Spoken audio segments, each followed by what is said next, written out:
let me welcome you all to Psalm 95, which many of you know in song from Friday night. It's the opening.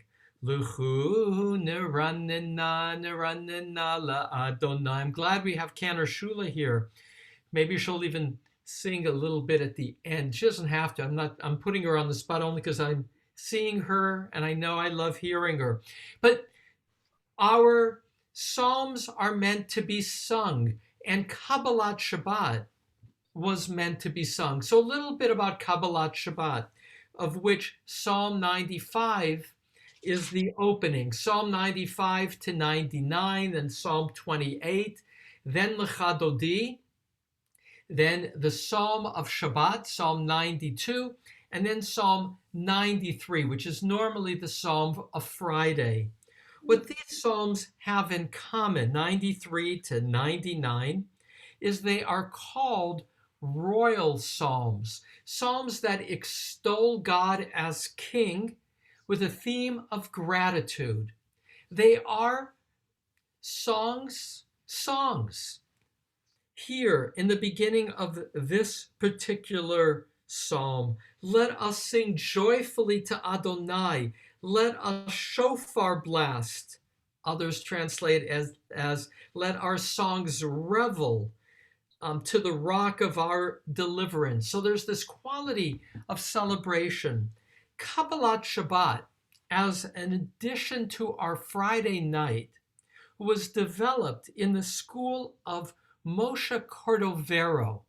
Moshe Cordovero was an important mystical teacher who lived in Safad, 1522 to 1570, so 16th century, and he would be the master of compiling the mystical writings before him and almost creating a platform for the development of Jewish mysticism. He was only 46 years old. 46. He was only 26 years old when he wrote a book called Pardes Rimonim, the orchard of pomegranates that harvested so much of Jewish mystical writing. It would be him in that book that would develop the 10 Sfirot, that would be developed by one of his students, and that was Isaac Luria. And Lurianic Kabbalah would blossom as a new phase, but built on the foundation of Moshe Cordovero. And Moshe Cordovero is the one who had his disciples go out into the fields, between Sfat and Meron. Meron, of course, is the burial place for the ostensible writer of the Zohar, Rabbi Shimon Bar Yochai, and they would go out into the fields on Friday to greet the Shabbat queen, the Shabbat bride, based on an image that I shared in my letter of description for today from the Talmud. And so these psalms were put in the Siddur as an extension of that going out into the fields to greet the Shabbat bride, with Yedid Nefesh and Lecha Dodi written in Sfat in the 16th century. But the choice of these psalms were 6 psalms to create the passageway from the 6 days of work to the repose of Shabbat, with Lecha Dodi, the composition that was the gatekeeper, that Reuven Kimmelman, an important teacher of Jewish thought at Brandeis University, has an entire book in Hebrew analyzing the Lecha Dodi, that song of welcome of the Shabbat bride, as a distillation of the teachings of Moshe Cordovero. And so Psalm 95, without further ado, let us put it up and hear the song of Psalm 95. If everyone can just check that you are on mute. Oh, here, you don't need to check. I can check. I'll take care of it. 1 second. Okay.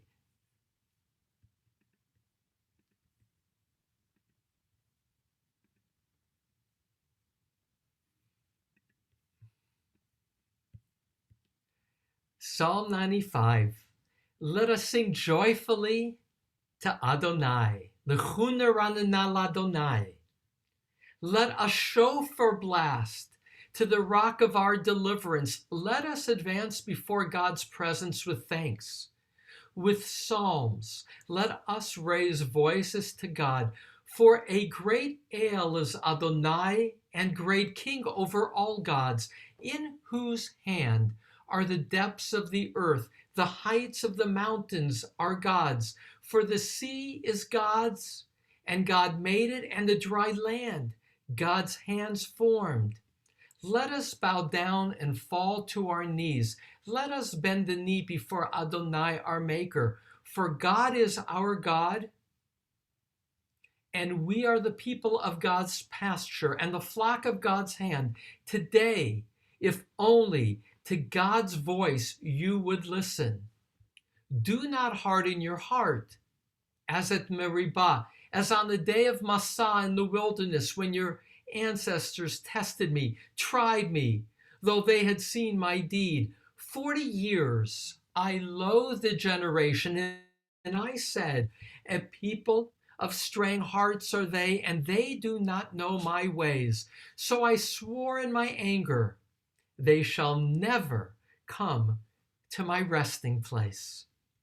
Now this psalm is clearly in two parts. The first part is that of celebration. Let us go sing joyfully to Adonai, as if one is a pilgrim on the way to Jerusalem. And the leader of the band says, let us go, let us sing joyfully. And by the last verse, God is speaking now, they shall never come to my resting place. Quite a reversal that for many is troubling. The divide is verses 1 to 7, and then I put in italics verses 8 to 11, for that is God's voice. Do not harden your heart. So if only to God's voice you would listen. At the end of 7 has this bridge. Today, if only to God's voice you would listen. And then the voice, whether of the psalmist speaking on behalf of God, or if you're more prophetic in orientation, psalmist hearing God's voice, but it's a voice of frustration, strong frustrations. Verse 10, 40 years I loathed the generation, which is to say, verses 8 to 11 look back, verses 1 to 7 look forward. A writer of a commentary in England to Psalms, W. Graham Scroggie, he said, using alliterations, you can split the psalm into two parts: privilege and peril, looking on and looking back, exultation and examination, worship and warning. And so we begin at the beginning with this sense of rejoicing. Mind you, for Kabbalat Shabbat, it's traditional that a mourner does not come into the room for the first 6 psalms, not till the end of Lecha Dodi. For these psalms, again, they're about God as the King of Kings, God the Creator, and we are grateful. They are songs with a tone of celebration, and a mourner who is in that place of the shadow of loss only enters at the end of Lecha Dodi, if you will, after all the festive singing. And so the festive singing will have 7, and this of course is purposeful. Well, we anticipate it's purposeful. 7 different expressions in the first 7 verses of rejoicing and honoring God. 1, let us go sing. 2, let us have the shofar blast. And again, naria can also be shouting of joy. Let us advance. Nekadma, often translated as let us greet. But I wanted to keep the before. And so I like also the choice of advance to convey this seems to be a processional. 4, let us raise voices, naria lo. And again, in my translations, I put God in brackets so as not to be using, as is the Hebrew, the he with a capital H. And now verses 6 and 7. Let us bow down, fall to our knees. Let us bend the knee before Adonai, our Maker. So it goes from loud sounds to quiet as we are moving from, if you will, the image of processional to the destination, which is bowing down before God. But there's something that the careful reader may note, which is, in Hebrew, there are different words used for bowing. In the temple, not unlike what we do distinctly on the high holy days, they would fully prostrate before God in prayer. They would go with face to the ground. Think of Islamic prayer. They stopped doing that. The rabbis stopped doing it with the rise of Christianity and then Islam, to distinguish how we pray from them, because them were the major powerful religions amongst whom Jews lived. And so we simply bow at our hips when we do the Aleinu, for instance, where we get the, v'nachnu korimu mishtachavim, these different verbs of bowing. But here, verse 6, we bow down, we fall to our knees, and then it's like we back up. Let us bend the knee. Benjamin Siegel says that there's a mixing of the act of prayer, almost as if we are so elated in our singing, we're mixing up the order so that it's not linear. Because, again, those verbs are linear. And I chose, instead of, as in Robert Alter, which is bow and kneel, which is simpler, what I did is the fuller, bow down and fall to our knees, let us bend the knee, to convey the expression more clearly that these are different verbs for different qualities of bowing. Though Rabbi Samson Raphael Hirsch of Frankfurt of the 19th century would say, in reference to the second half of verse 6, that that's the inner quality, that the first half, let us bow down and fall to our knees, describes the physical act. Let us bend the knee is the inner dimension of submission before God. And so there are these 7 qualities expressed here of coming into God's presence and worship. And then there's a bridge, the bridge between the two halves. Hayom, today, im bekolo, if, circle, if, only, with his voice, or to his voice, to God's voice, you, plural, would listen.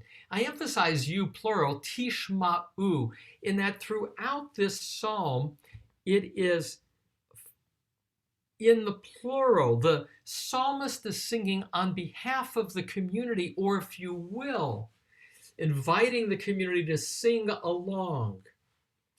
There's some wonderful commentaries on this bridge, so I'll pause. Today, if only to God's voice you would listen. It's a bridge that can point in both directions, to rejoicing or what will follow, which is God's upset. The Vilna Gaon, the great teacher of Lithuania, of Vilna, in the 1700s, same time around George Washington, he would say, because the context of verse 7 is pasture, God is shepherd, the God of Psalm 23, also Ezekiel 34:31, God a shepherd, that this is a gentle request, that this is the God saying, as your shepherd, please listen to my voice. Rabbi Nachman of Bratslav, by the way, the Vilna Gaon would excommunicate the Hasidim, who were the rising competition. Rabbi Nachman of Bratslav would be the founder's great-grandson. So his mother was the granddaughter of the Baal Shem Tov. He was a great teacher. Some say, Elie Wiesel is among them, that he was the first modern writer and that he wrote allegories. The messenger who has this difficult journey finally reaches the destination and then forgets the message he's supposed to convey. So that's Rabbi Nachman of Bratslav. And Rabbi Nachman of Bratslav would say, today, if only to God's voice you would listen. Today, because it can be overwhelming to think about listening to all that God has to say and to be able to be obedient to all that God has to do. Live your life only one day at a time. So pre-shadowing AA's, living for the day was Rabbi Nachman of Bratslav in the middle of the 19th century, playing with the word today. Backing up, I had in my introductory letter to today that beautiful story from the Talmud in Sanhedrin 98a of Rabbi Yehoshua ben Levi, who meets up with Elijah at the gates. I told you about Rabbi Shimon Bar Yochai. This is the cave in which Rabbi Shimon Bar Yochai would hide for 13 years with his son, Rabbi Elazar. And Rabbi Yehoshua says to Elijah, when's the Messiah coming? And he says, go to the gates of Rome. You can ask the Messiah yourself. He sits among the lepers, except he's distinctive. He's wrapping his bandages one leg at a time because if he gets called, he wants to be able to respond immediately. And so Rabbi Yehoshua ben Levi goes and he finds the Messiah. And he says, Messiah, when are you coming? And the Messiah answers in one word, Hayom, today. The word here in verse 7. And the day comes and it goes, and the Messiah never makes a public appearance.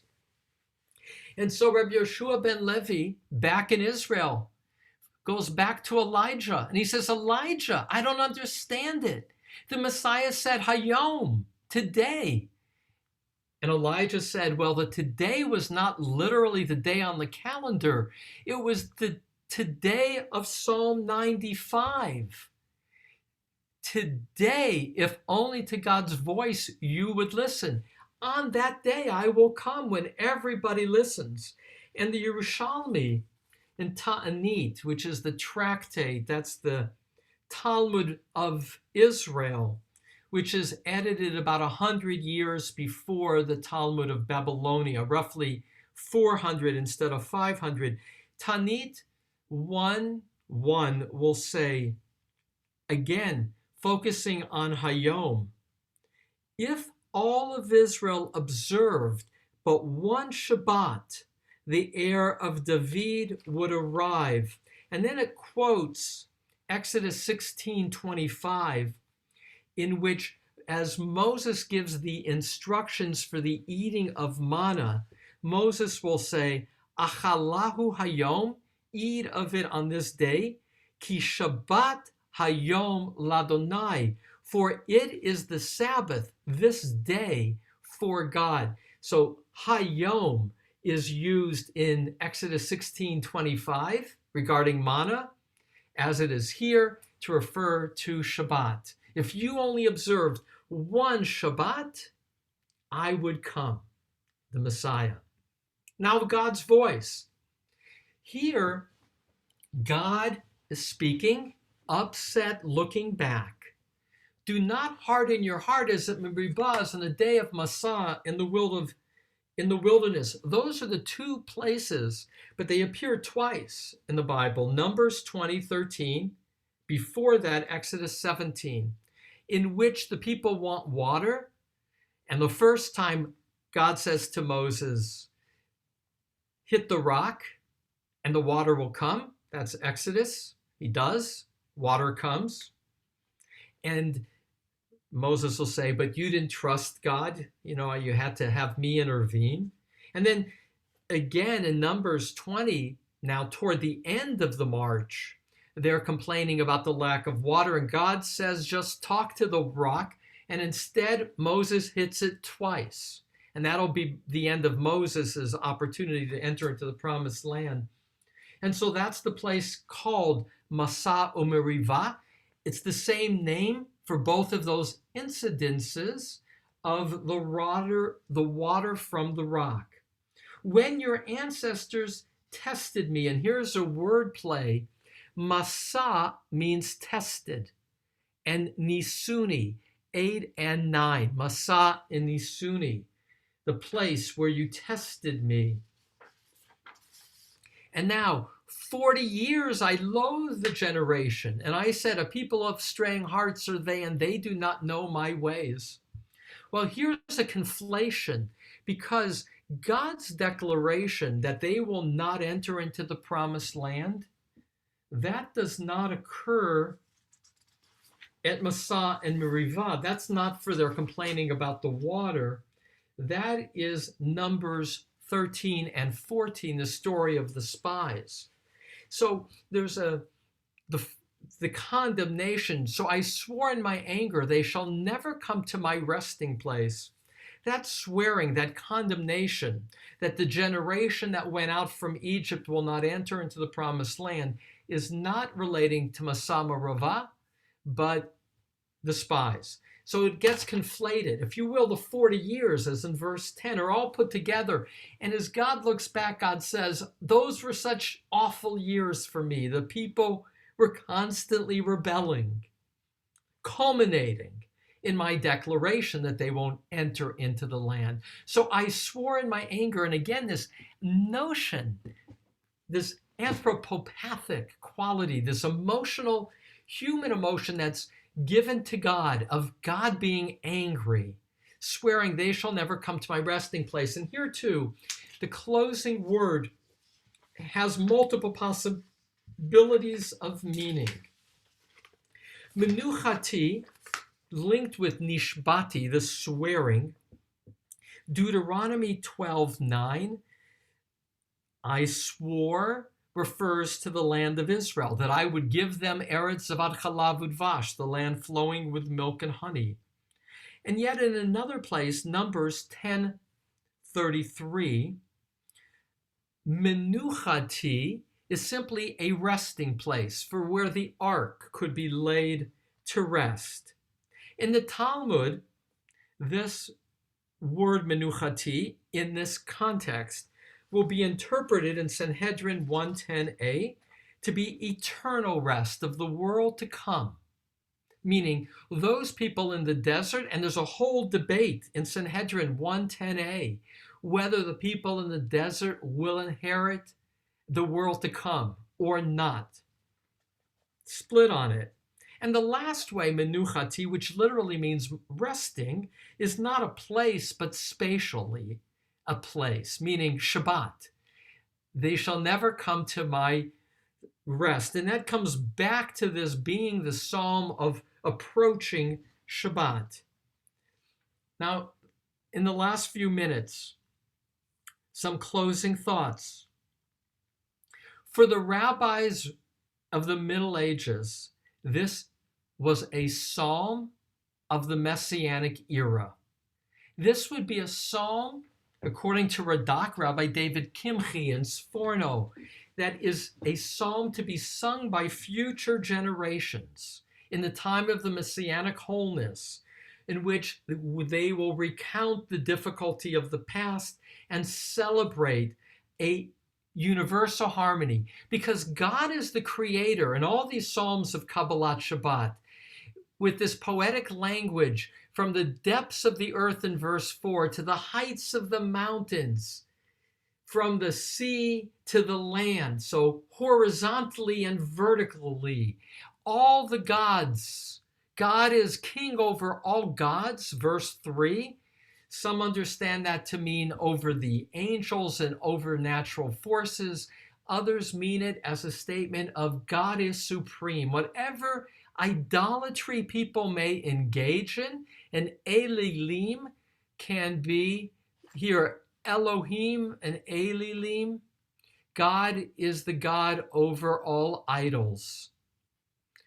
And so this is the psalm that acknowledges God's supremacy as creator, the sole creator. Now, two different ways this trajectory is understood. One, quoted by Benjamin Siegel, is Yehuda Waxman. I think he's an Israeli Bible scholar. And he sees this as three phases of a leader trying to get people to pay attention and be obedient to God. First, he says, let's praise. They don't praise. He says, then remember how great God is, to evoke a sense of wonder and obedience. And then there's this closing, damn it, pay attention. God can get angry. So that's how Yehuda Waxman understands it, kind of as a linear growing frustration. But I like better the understanding of Rabbi Eddie Feld. And Rabbi Eddie Feld is the man who edited the Siddur we use and who edited the commentary on Siddur Lev Shalem. And he, has commentaries around all the Psalms. This is a Psalm of Kabbalat Shabbat. And he describes it as follows. It's a pilgrimage toward the temple on its immediate context. And the leader says, with great anticipation, let us sing to God. We'll get there and we'll bow down to God. And then along the journey, as people are starting to get tired, he says, don't lose perspective.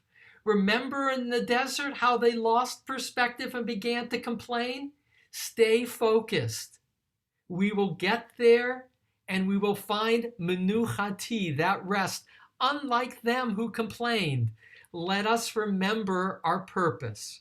And by analogy, every week with Kabbalat Shabbat, these 6 psalms that lead toward the Psalm of Shabbat, we are throughout our week on a journey of anticipation of menuchati, Yom Menuchati, the day of rest, and keeping our eye on the prize is essential.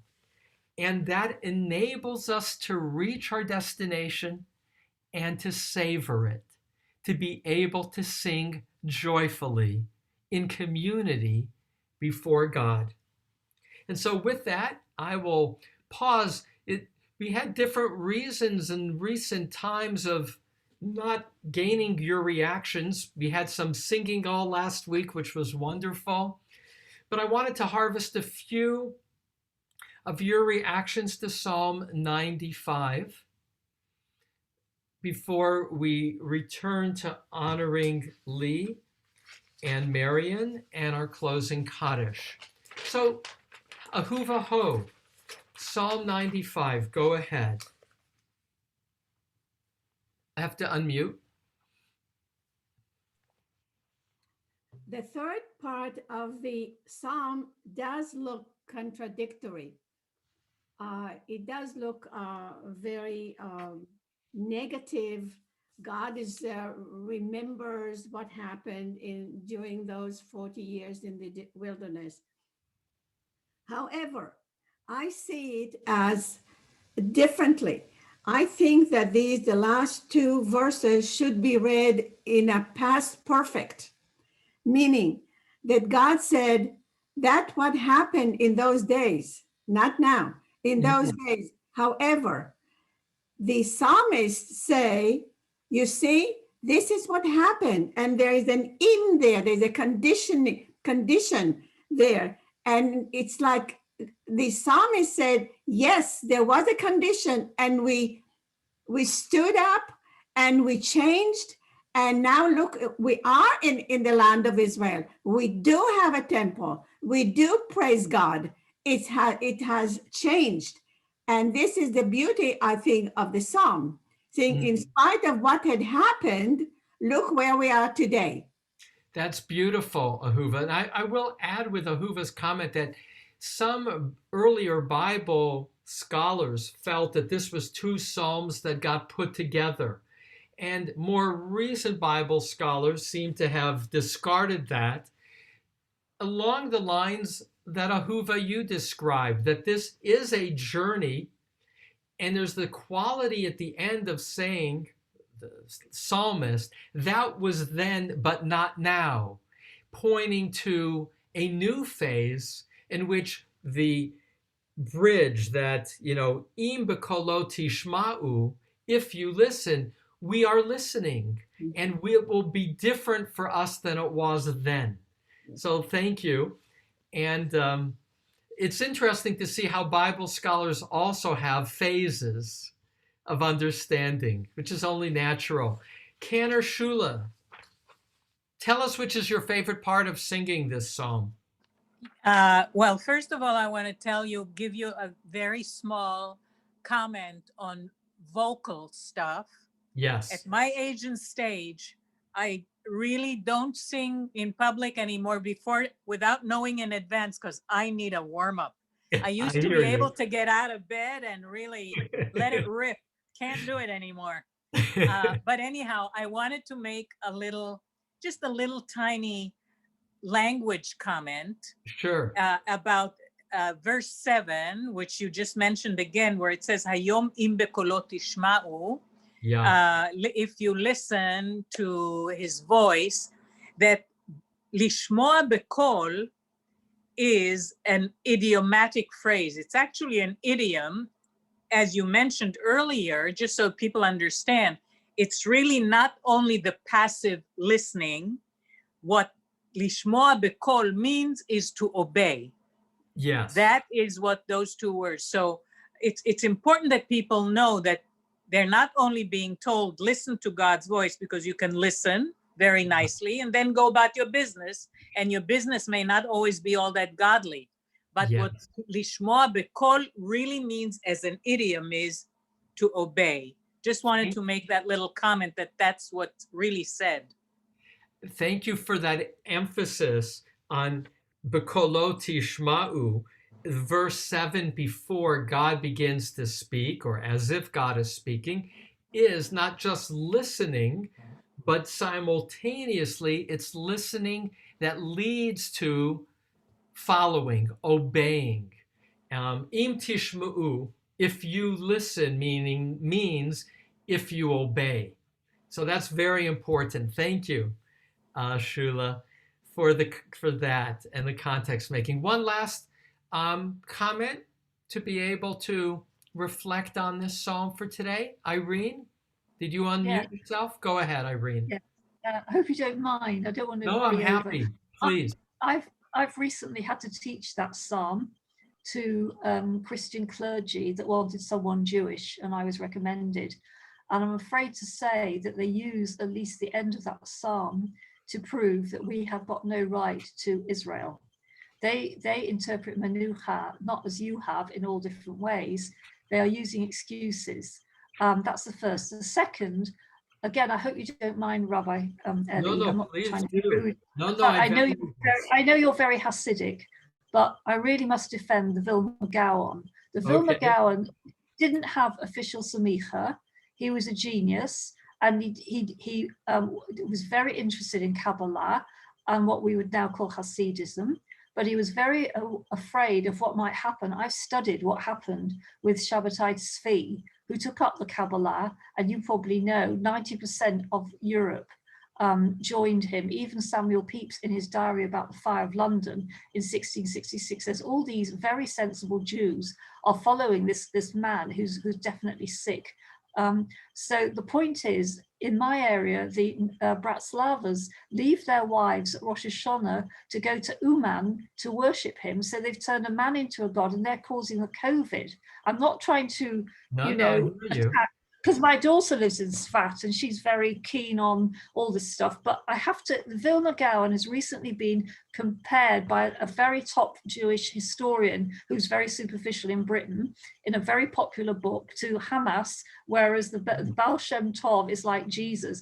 I mean, this is what's happening. I mean, we have to realize that he wasn't like a chief rabbi, where I would agree with you. He saw what might happen if there are no boundaries. And that's, I hope you don't mind me, so I'm not trying to criticize you in any way. But being European, I'm more aware of what goes on. It's not California, which is a massive, continent almost. In Europe, these sorts of things are causing death now from COVID because they think you can just go out and love everybody in 20,000 at a funeral. And the Vilna Gaon is a very great person who was terribly humble.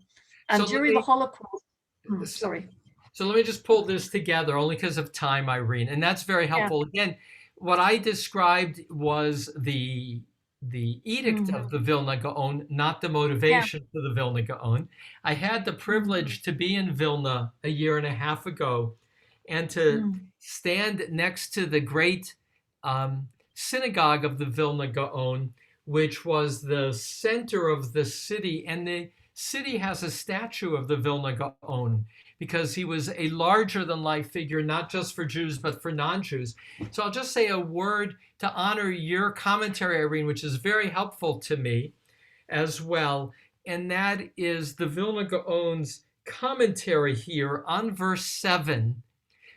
See, the Vilna Gaon was what's called the Misnagid, which is the one opposed to the Hasidism, but he's often caricatured as being very, strict and cold. But precisely the commentary of him in verse 7 is one of great warmth, in which he says, the context of today, if only to God's voice you would listen, is the first half of the verse is God as the shepherd, the caring God. And that for the Vilna Gaon, this admonition was done in a context of love. And again, why the Vilna Gaon condemned Hasidism, which was a growing movement, is complex.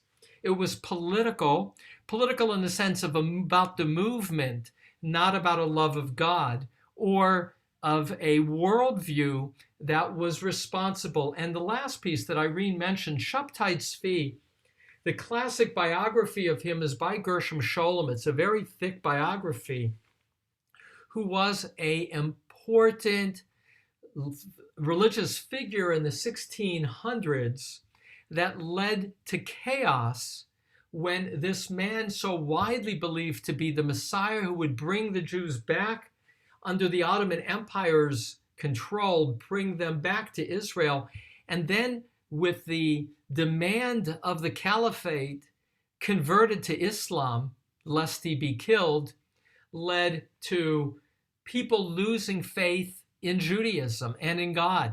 And so I understand how the rabbis like the Vilna Gaon, as community leaders, were very cautious about false messiahs. And Hasidism, which has this ecstatic dimension of coming into the immediacy of God's presence, not unlike Shabtai Tzvi, who had an ecstatic dimension that even justified his behavior as going into the side of darkness to bring out holy sparks, was seen as dangerous. So Irene, thank you for reminding and giving a little bit of a larger context to this tension between Hasidim and Misnagdim. With that, always with an eye on the clock, knowing that many are able to join us because we stay within the time frame, I want to return to giving Marian a word to say honoring Lee's yurtzeit. I will add, Marian has her birthday on February 8th, which is partly what prompted my asking Marian to be honored today.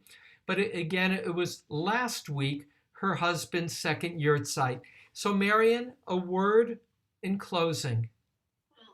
I just want to thank you, Rabbi, and all of you for this opportunity to study, making Psalms more accessible. Normally I would read them on Shabbat or, just rip right through them and not even think about what they were really meaning.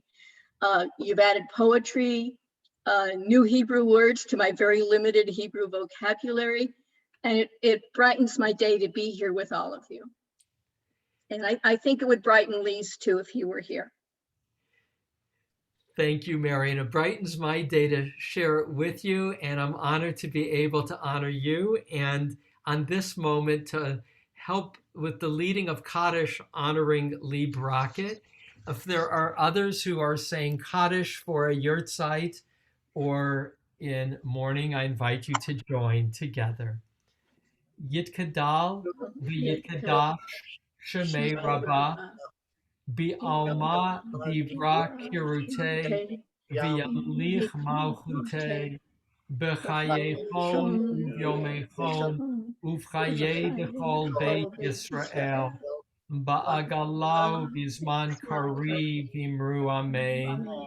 Yehi shmei rabba mevarach le'olam ol me'omaya Yitbarach v'yishtabach v'yitba'ar v'yitromam v'yitnaseh v'yitadar v'yitaleh v'yitalal shemei d'kudsha b'richu le'ela min kol birchata v'shirata tushbachata v'nechemata damiran v'alma v'imru amen.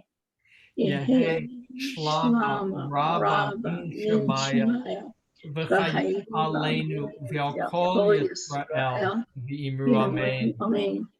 Osei Shalom B'Romav Hu Ya'aseh Shalom Aleinu V'al Kol Yisrael V'kol Yochvei Tevel V'imru Amen.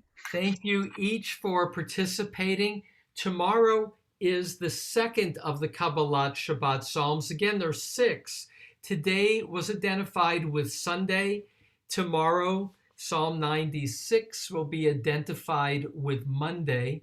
Tomorrow's psalm is a psalm that was put to much classical music and is also sung as part of the liturgy in churches on Christmas Eve. So Psalm 96 tomorrow. Thank you all for sharing in Psalm 95.